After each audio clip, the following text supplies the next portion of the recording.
राजनीतिक मंच नहीं है, किसानों की जमीन है और किसानों की जमीन बचा सकता है तो केवल रामपाल जाट बचा सकता है। हमें इसकी जरूरत है, आपकी नहीं। पाकिस्तानी ग्रीन फील्ड एक्सप्रेस हो या भारतमाला प्रोजेक्ट हो, सब रद्द हो जाएंगे। कि किसानों की जमीन छीनना बंद करे सरकार। भाई सुधरो, संभलो और इन सरकार की नीति को पहचानो। ये सरकारें किसानों के भले के लिए नहीं है, ये तो किसानों का नाम लेकर किसानों की जेब पर डकैती डालने वाले, किसान की जेब पर डकैती डालना, किसान की जमीन पर डकैती डालना और उनके लिए मीठी। नमस्कार दोस्तों, मैं जावेद अख्तर और आप देख रहे हैं रॉयल पत्रिका। जयपुर में किसान महापंचायत आयोजन किया गया है, जिसके अंदर किसान नेता रामपाल जाट के नेतृत्व में किसानों ने ग्रीनफील्ड एक्सप्रेसवे जो कोटपुतली से किशनगढ़ को जा रहा हाईवे है, उसको लेकर के जो है मांग उठाई है कि वो नहीं बनना चाहिए, क्योंकि किसानों की जमीन जो है वो चली जाएगी। जिसके अंदर किसान खेती करते हैं, वो खेती की जो जमीन है वो उनसे छीन ली जाएगी, जिसको लेकर के किसानों ने ग्रीनफील्ड एक्सप्रेस से जुड़ी समस्याओं को समाधान करने के लिए सरकार से मांग उठाई है और उसको लेकर के आज जो है शहीद स्मारक पर धरना प्रदर्शन किया जा रहा है। उनकी मांग है कि ये जो है वो बंद होना चाहिए। लंबित मांगों पर सरकार से जल्दी कार्रवाई की ये मांग कर रहे हैं। आइए चलते हैं, इनसे बात करने का प्रयास करेंगे क्या पूरा मामला है। आज एक ही मांग है कि सरकार किसानों की जमीन छीनना बंद करे। Kotputli Kishangarh green field express way, इसकी जनता को कोई आवश्यकता नहीं है। ये केवल चंद पूंजी। जहां देखा जाए किसान जो है परेशान हैं, उनको लेकर के आपका क्या कहना है? क्योंकि किसानों को कहीं ना कहीं काफी परेशानी है। अन्नदाता किसानों को कहा जाता है, लेकिन किसानों को ही सबसे ज्यादा परेशान किया जाता है, ऐसा क्यों? किसान को अनेक भागों में बांट दिया राजनेताओं ने, जातियों में, धर्मों में, पार्टियों में, गोत्रों में, क्षेत्र में। हम तो ये कहने जा रहे हैं, सब किसान अब सचेत हो रहे हैं। ये वोट करेंगे किसान हित को देखकर ही, न किसी पार्टी को वोट देंगे, न नेता को वोट देंगे। जो किसानों के लिए लड़ेगा उसी को वोट देंगे। तो किसान बनकर वोट देना सीखेंगे, यही इसका समाधान है। और अभी तो जो भी राजनीतिक दल है, जब तक वो राज में नहीं आता तब तक वो किसानों के साथ खड़ा होता है।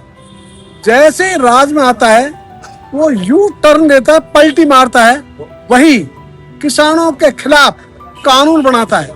और आज यही हो रहा है। हमारी वर्तमान सरकार रोज किसानों की बात करती है और किसानों की जमीन छीनने के लिए तैयार बैठी है, उसी के लिए कानून बना रही है। भाई सुधरो, संभलो और इन सरकार की नीति को पहचानो। ये सरकारें किसानों के भले के लिए नहीं है, ये तो किसानों का नाम लेकर किसानों की जेब पर डकैती डालने वाली है। आपने हाईवे की बात करी, उससे एक चीज मेरे को याद आई। किसानों की जमीन होती है, खेतों के ऊपर से वहां से जब हाईवे निकलना होता है तो किसानों से उनकी जमीन ले ली जाती है, लेकिन उनको पूरा जो है मुआवजा ना तो दिया जाता है और उनको सालों साल बिना मुआवजे के रखा जाता है और उनकी जमीन भी पहले ले ली जाती है। ये सही आपका निष्कर्ष। सरकार जमीन लेती है और मुआवजे के लिए किसानों की जूतियां टूट जाती है, तब भी उसको वो मुआवजा भी नहीं मिलता जिसका कानून में प्रावधान है।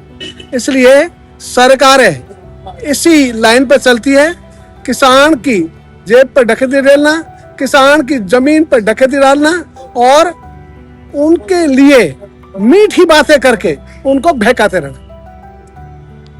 कब तक ये धरना चलता रहेगा? क्या ये तो आज एक दिन का ही है हाँ। रणनीति तय करने के लिए, लेकिन ये संघर्ष तब तक चलेगा जब तक सरकार इस एक्सप्रेस वे को निरस्त नहीं करती। कौन सा एक्सप्रेस वे है, उसके बारे में थोड़ा सा बताइए। ये एक्सप्रेस वे अपने पनियाला मोड़ से किशनगढ़ का है, ग्रीन फील्ड एक्सप्रेस वे।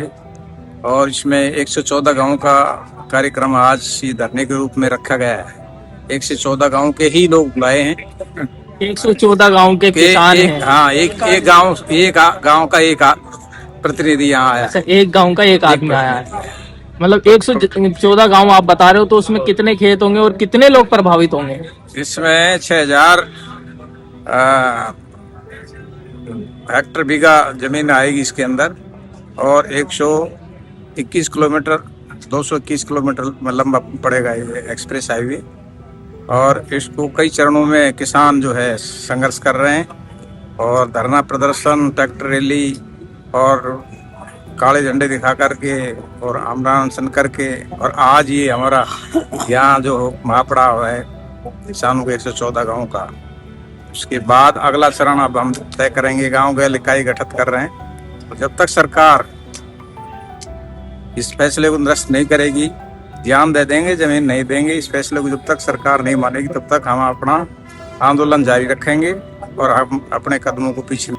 जितने गांव जो प्रभावित हो रहे हैं, उनके अंदर कितने किसान प्रभावित होंगे और कितने बच्चे और कितनी महिलाएं, जो सब परिवार हैं, उसके बारे में थोड़ा सा बताइए। मैं आपको बताना चाहूंगा, कैप्टन बलदेव यादव, जिला अध्यक्ष किसान महापंचायत सीकर जिले के 44 प्रभावित गांव हैं। और ये जो ग्रीन एक्सप्रेस वे जो बना रहा, ग्रीन फील्ड एक्सप्रेस वे जो बन रहा है, ये जमीन से 15 फीट ऊंचा है और 100 मीटर इसकी चौड़ाई होगी। तो ये जो ग्रीन फील्ड एक्सप्रेस वे बन रहा है, इससे पहले एक जयपुर से आपके जो 14 नंबर है, वहां से अजमेर पुलिया से बगरू होते हुए दूध होते हुए सीधा किशनगढ़ तक जा रहा है। ये रोड भी कोटपुतली से आ रहा है, 6 लेन। और जो दूसरा बन रहा है, इसमें और उसमें मात्र 15 किलोमीटर की दूरी का फर्क है। 15 किलोमीटर दूरी कम करने के लिए हजारों की संख्या में किसानों को विस्थापित किया जा रहा है। जमीन से 15 फीट ऊंचा और 100 मीटर चौड़ा है, 300 फीट चौड़ाई है।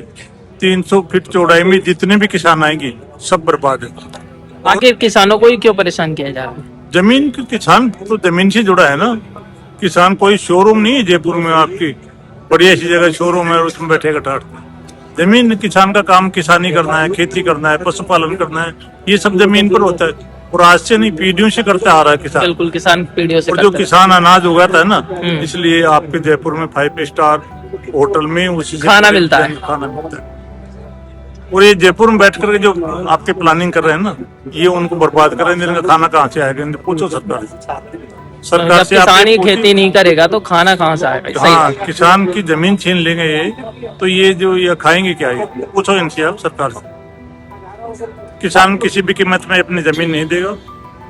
सरकार चाहे जो कर ले, किसान ने ठान लिया है, जान दे देंगे, जमीन नहीं देंगे। आखिरी निर्णय बिल्कुल एक ही निर्णय, आखिरी नहीं, पहला और आखिरी एक ही निर्णय है, जान देंगे, जमीन नहीं देंगे। ठीक।